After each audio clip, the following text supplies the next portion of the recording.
guys want our respect. Rob wants his respect. Coach Vogel wants his respect. Our organization want their respect. Laker Nation want their respect. I want my damn respect too. Do you know just how many points LeBron will score tonight? Prove that you're a prop bet god with Thrive Fantasy and win cash prizes. Download the app from the Google Play Store or the Apple App Store using the promo code SWING when you sign up. Receive an instant $20 bonus on your first deposit of $20 or more. Thrive Fantasy. Sign up and prop up today. Hello and welcome to The Swing. As always, it's your boy HK, and I'm joined by my co-host Owais for the final podcast of the 2019-20 NBA season. A season that was extended in ways that we never imagined, was played in bubble circumstances in a way that we've never seen, and from June 13th, 2019, when we had the Raptors crowned as champions, all the way up until October 11th of the year after, marking the longest single-year championship run ever, we now have our 2019-20 NBA champions, the Los Angeles Lakers, 106-93, pull out the victory, pull out the championship, the 17th in franchise history, and the 4th in LeBron James's storied career. And that story isn't over, is it, Owais? Absolutely not. One thing we can rejoice on, especially considering we are both pretty big LeBron fans, is that LeBron James has done what the Los Angeles franchise has been needing and have been deprived of since Kobe Bryant days. And that's a championship. And here we are, another successful Lakers franchise for maybe a few more years. We don't know yet. But let's talk about Game 6, which, you had predicted that they would take it in 6. What happened? What was the scoreline? What was the stat line? Talk about it. Well, what essentially happened is that Miami ran out of gas. And after the effort that it took to be able to get them here, that epic Game 5, that effort by Jimmy Butler that's going to live on in every basketball fan's memories, it was quite clear that at this point, LeBron was out for business, for blood. He was there from ball one. He's pretty much right off the bat. Right off the bat, he was ready to take it to the Miami Heat, making sure that this didn't go any further. And it didn't. This match was an absolute blowout. This destruction, the scoreline actually makes Miami look better than it did, because really they were out by 30 and this game was over. There was no chance whatsoever, and really it comes back to the fact that LeBron, when he wants to get to the cup, no one can stop him. When he wants to pull up from outside, you gotta respect him. You do. And that's what happened here. A 28, 14, and 10 performance. His 11th triple-double in an NBA final. How crazy is that? It's ridiculous. His 11th triple-double, most in franchise history, of course. Most in NBA history. And it just keeps getting more and more ridiculous for a man who now has owned the 2010s in a way that just no one has ever seen a decade of domination since. 9 finals out of the 10 possible years, 4 championships in that time, 4 finals MVPs in that run. And look, I don't believe in any of the GOAT talk. I don't believe that there's ever a one singular player that is going to be that far above everyone else that it can just be him and no other. But what I will say is that if there was any doubt about cementing LeBron James in that uppermost echelon of the greatest players in NBA history, this championship is just another feather in the cap to just solidify that. You know what? I personally think he was solidified way before this. But the fact that, he came and he conquered, that is huge. He had promised a championship and that legacy back to the Los Angeles Lakers. And the funny thing is, you look at his interview after, once he wins that finals MVP, which much deserved. For anyone who thought anywhere else, I'm sorry, but you are sadly mistaken. Yeah. Now, I just want my damn respect. You deserve it, my friend. You absolutely deserve it. So, with that being said, there were some key contributors to this series, and I want to point out 2 of them. One being Rajon Rondo. Ooh. Rajon Rondo being somebody, first of all, they didn't respect his 3-point ability. He has worked on that shot over and over again. Maybe not a elite shooter or even an average shooter, but in the key moments, the guy was 3 for 4 from 3, right? Playoff Rondo. And playoff Rondo is a thing. He distributes the ball really well. He has this insanely great pick and roll situation with AD, which changed around a lot of the games. Yep. And number 3 is he's smart enough to know is that this Miami team is completely exhausted in bringing all their attention to not just AD, but LeBron as well. So if he ever cuts to the basket with the ball, he's got an open layup. And he had some tough layups that game. Man. Especially the ones with the lefty that he's going. He's able to hit it right off the top of the glass, and it just looks beautiful going in. And as you said, the distributor part just is so incredibly underrated because, look, I will say this, Rondo in many ways rehabilitated himself during this playoff. I mean, he set the record, first of all, for most assists off the bench in NBA history during this playoff run. I didn't know that. That's actually really crazy. That's absolutely crazy. But on top of that, look, he had been dealing with nagging injuries. His attitude had again been in question for the last couple of years, and Lakers fans prior to this season were pretty much ready to just go away with Rondo. But when you get an Anthony Davis in there, when you get a healthy LeBron back in there, you pretty much get Rondo as that trifecta of veteran leadership that was needed to take what is otherwise, outside of LeBron and Anthony Davis, a pretty average roster.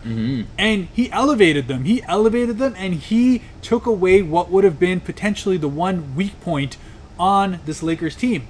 Who was going to play make outside of LeBron? And Rajon Rondo answered that in spades, so he goes out of this playoff with an incredibly elevated reputation. 1,000%. And there's a second player who goes out with an incredibly elevated reputation. 100%. And that happens to be, you want to say it? Oh man, Kentavious Caldwell-Pope. Both him and Rondo were earning minimum $2 million a year contracts going into this. And you can bet that there's going to be teams after their services at the end of this year because they're both with player options. Insane. First of all, KCP changed a lot of those close games around in the late stages. Like Game 5, Game 4, he had some insanely great layups. Oh, man. And my personal opinion, even tough three-point shots from the corner, pretty much from everywhere. So, there was a lot of hate coming towards KCP last year and even some parts of this year for his inability to score during the season. And people were kind of getting frustrated. And that's kind of what you expect from, the Lakers franchise and the fan base, right? They're really toxic? Very toxic. But, that comes with a successful franchise. But what we'll say is in this bubble and in these moments that, you really, really need to come up in a championship team, no matter what, there's always going to be opportunities for other guys, not just your superstars, but the other guys to do some incredible things, not just on the offensive end, but on the defensive end. You look at the Raptors run last year. It wasn't just Kawhi leading the team to a victory. No. You had Kyle Lowry have insanely big games. You had Fred VanVleet have big games. You know what I mean? You had Marc Gasol contribute. So it's an entire team effort. Yes. Spicy P with 20 and 10 in his finals. I just forgot because he was missing this playoffs. But that's okay. We're not going to talk about that.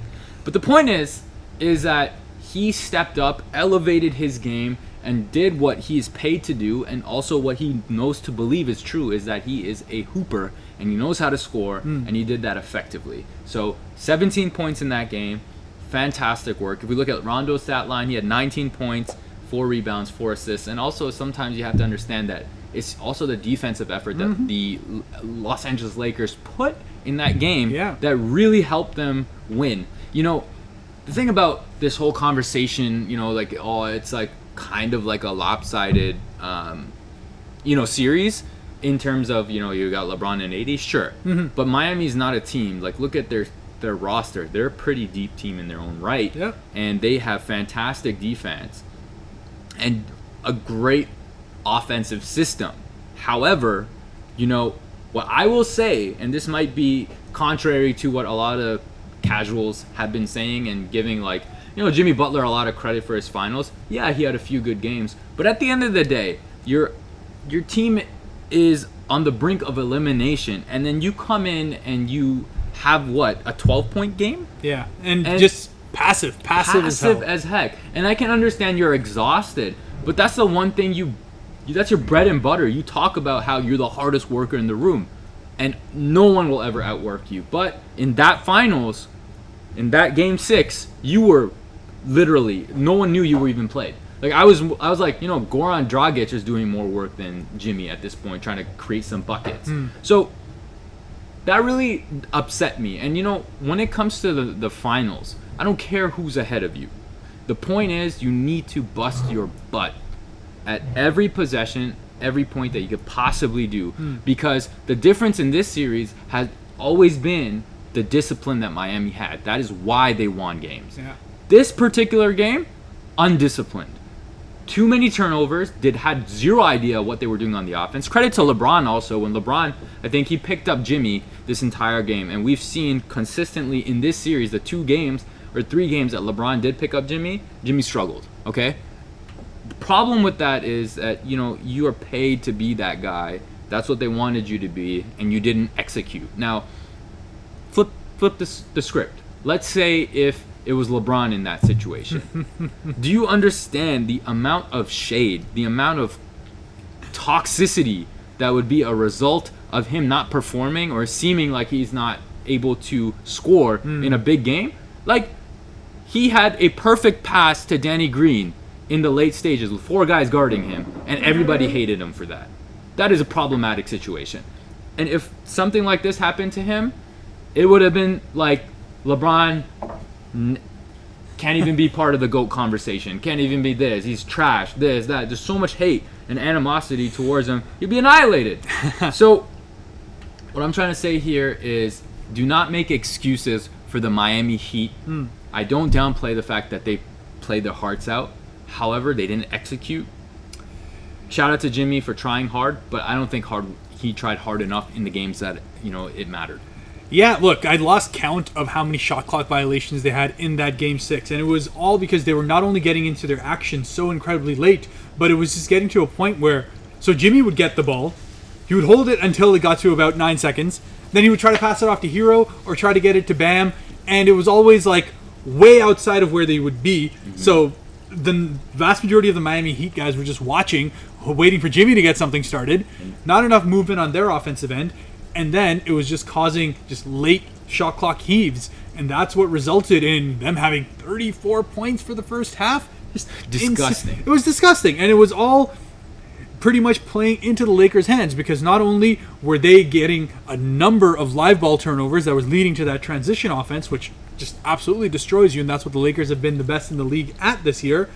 But beyond that, when you're allowing shot clock violations to be the reason why shots aren't going up, that is essentially giving the Lakers time to breathe, letting them get their offense going, because they know that they can do what they need to do to get to the cup. Anthony Davis was once again hitting those elbow jumpers, which is going to totally destroy the rest of what you're trying to do on defense. But once that happens, you pretty much now are getting destroyed from both fronts. The only way to get out of that is to just go ham on the offensive end, because that's the only way you can get the Lakers now off kilter. Yeah.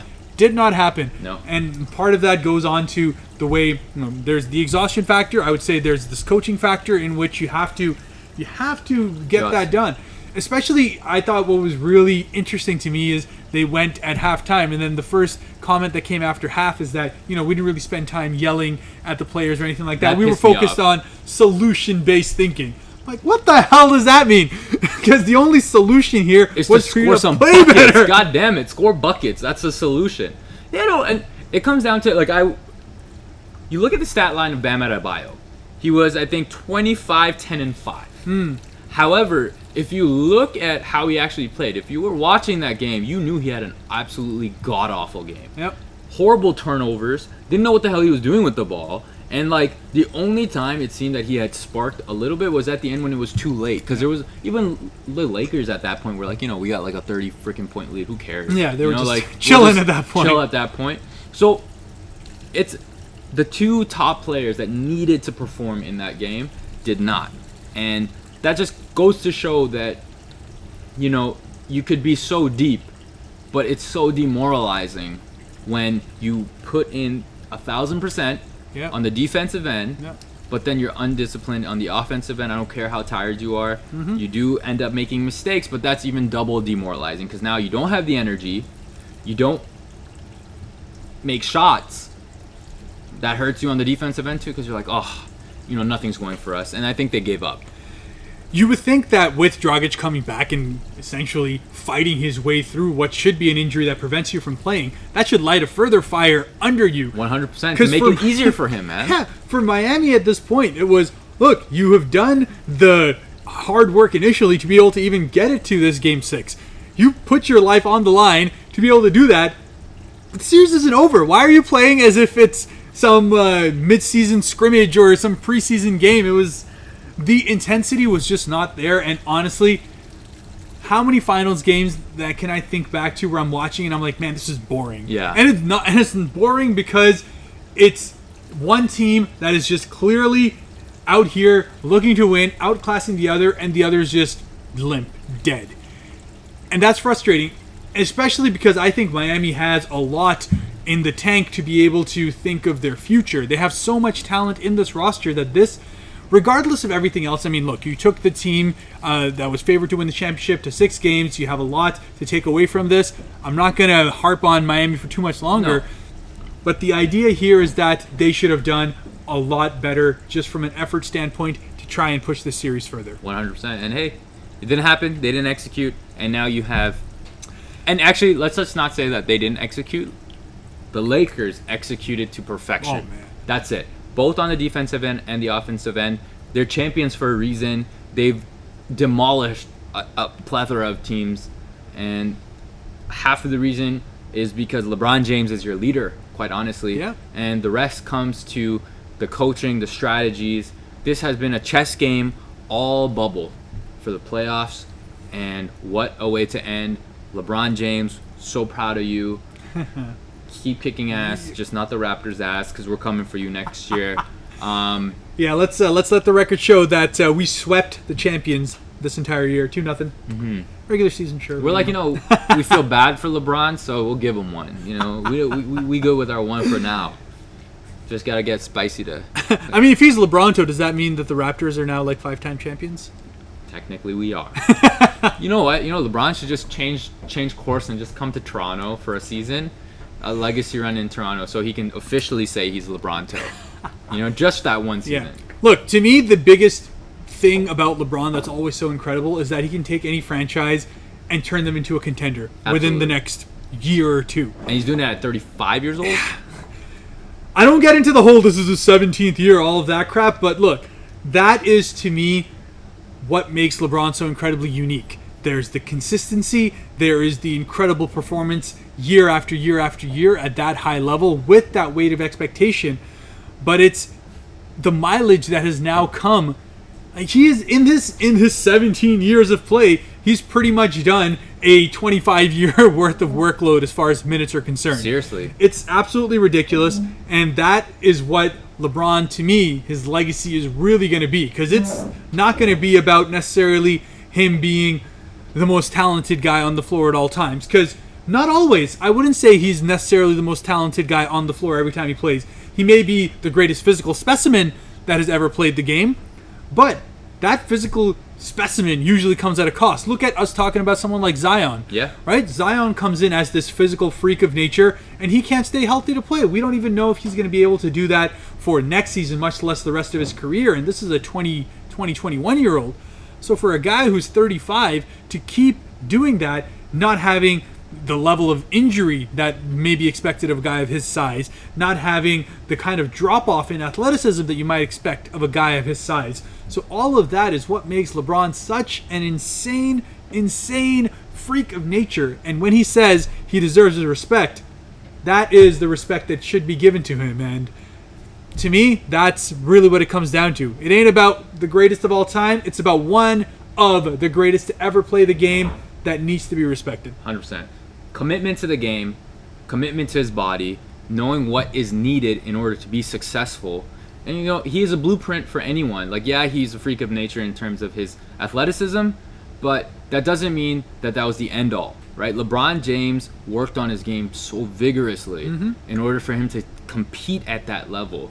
And that should be an inspiration to all of us to look at him and use that as a blueprint. Yeah, I may have some skills in a lot of different areas, but you have to work hard towards whatever it is that you're doing in order to be successful, and commit to it 110% every single day. And that's what he did. What I'm really laughing, I was laughing a little bit earlier in my head, is that he wanted to end the series a little bit quicker because La Belt. That's why. Yeah, Bronny was hoping that series would keep going and going. There was this incredible meme of like Bronny talking to Jimmy. They have this picture from back in the day where, you know, Bronny Jr. is talking to Jimmy, and then it's just the frame, but then someone captioned it, "Hey man, great shit today, but keep hopefully stretch it to Game 7 or something like that." It was really, really funny.